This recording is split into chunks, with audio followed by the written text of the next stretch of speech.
안녕하세요, 김윤의 축구학입니다. 드디어 22-23 시즌 EPL의 시작을 알리는 커뮤니티 실리 경기가 오늘 새벽에 있었습니다. 역시 두 팀의 경기는 전술적으로 재밌는 경기였는데요. 결과는 리버풀이 승리하면서 기분 좋게 시즌을 시작했고, 맨시티는 고민이 깊어진 경기라고 봐야 했습니다.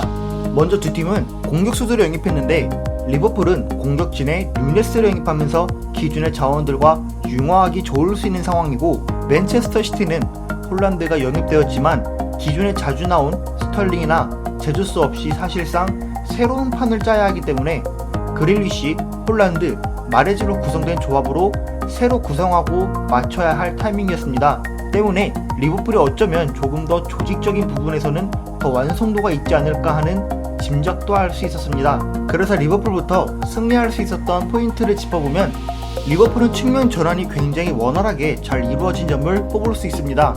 이 경기에서 리버풀은 좌우측에 어디든 간에 원활하게 볼을 전환했는데, 좌측에서 우측면으로 크게 전환하는 상황에서 눈에 띄는 활약들이 많이 있었습니다.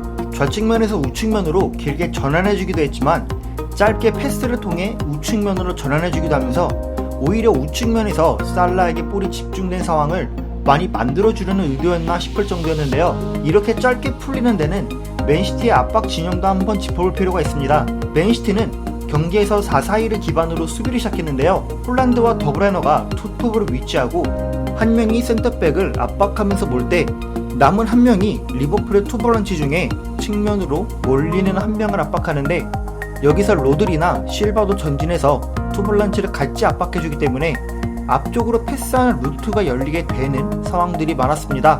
때문에 루이스 디아스나 피르미누도 가운데와 좌측면에 위치하더라도 내려와서 받아주고 사이 공간으로 푸는 이 조직적인 패턴으로 압박을 풀어내기 때문에 리버풀이 빠르게 압박을 풀어낼 수 있었습니다. 이후에는 살라의 활약이 컸고, 왜 살라라는 선수가 좋은 선수인지를 알 수 있었습니다. 앞서 말한 대로 리버풀이 우측으로 크게 전환하는데, 살라가 등을 쥐고 있는 상황에서 먼저 볼을 키핑해주고, 우측에 있는 아놀드나 핸더슨은 측면에 넓게 위치했다가 볼이 살라를 향해 가면 이 타이밍에 자신을 마크하는 풀백을 쫓아오게 만들고, 살라가 내주면서 공격 템포를 끌어올린 채로 맨시티 수비 라인과 직접적인 1대1 상황을 만들 수 있기 때문에 살라가 볼을 지켜주는 것도 중요했고, 살라가 시선을 끌다 보니 핸더슨이나 아놀드가 두세 번째 움직임을 가져가서 공격을 잘 풀어낼 수도 있었습니다.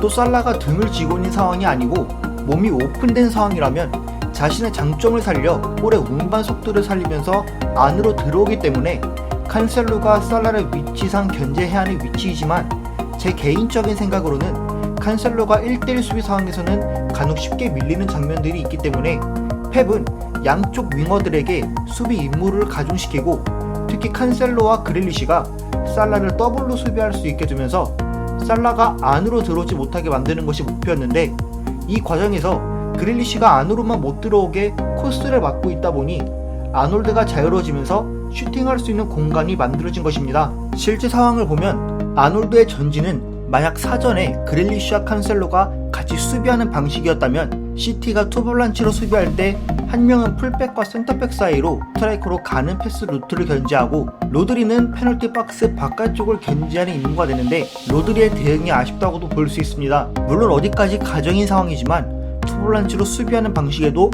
맨시티가 어려움을 겪고 있다고 봐야 했습니다. 다음으로 짚어볼 부분은 맨시티가 이번 경기에서 겪었던 문제점입니다. 먼저 리버풀이 보였던 압박은 4-3-3이었습니다. 제 영상을 많이 보신 분들이라면 어느 정도 아시겠지만, 4-3-3으로 중앙을 제어하는 압박 형태에서는 항상 한 측면으로 대형이 이동하게 되면 한쪽으로 쏠리기도 하고, 4-3-3 형태의 딱 중앙에 있을 때도 윙포워들과 풀백 사이에 공간이 생기기 때문에 맨시티는 이 공간을 통해 압박을 자주 풀었습니다. 지속적으로 칸셀로가 위치한 공간에 리버풀 선수들을 유인하고 센터백을 통해 길게 전환하면 티아고나 풀백이 이동해서 견제하지만, 이 상황까지 예측해 티아고가 뒤돌아서 압박하기 어렵고, 로버트슨도 마레즈를 이미 마크하고 있기 때문에 더브라이너를 포함해 3명의 선수를 압박을 비교적 쉽게 풀고 역습을 이끌어갈 수 있었습니다. 다만 맨시티의 결정적인 선택에서 패스가 막히면서 아쉬웠지만, 진짜 문제는 리버풀이 수비 라인을 낮출 때 있습니다. 리버풀이 4-1-4-1로 수비할 때 맨시티는 실바와 로드리가 투볼란치를 위치해 볼 공급을 했는데 이 선에서 실바가 들어오지 못하는 만큼 더브라너가 자유롭게 움직이고 칸셀로가 측면에서 넓게 이동했기 때문에 그릴리시가 안으로 좁히는 움직임을 가져갔는데요. 이런 움직임은 우측면에 있었던 워커도 마찬가지였습니다.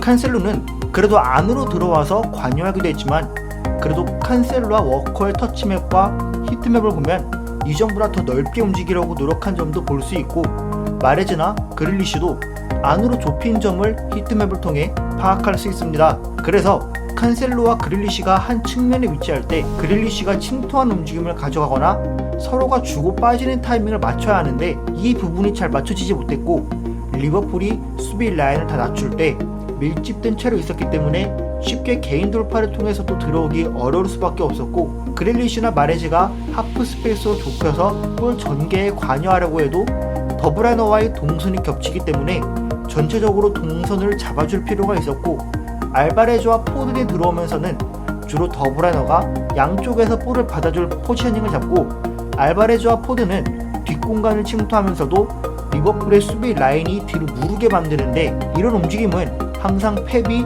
윙어들에게 원하는 움직임에 가깝다고 볼 수 있었고 이렇게 해야 수비수들이 괴롭게 만들어야 했습니다.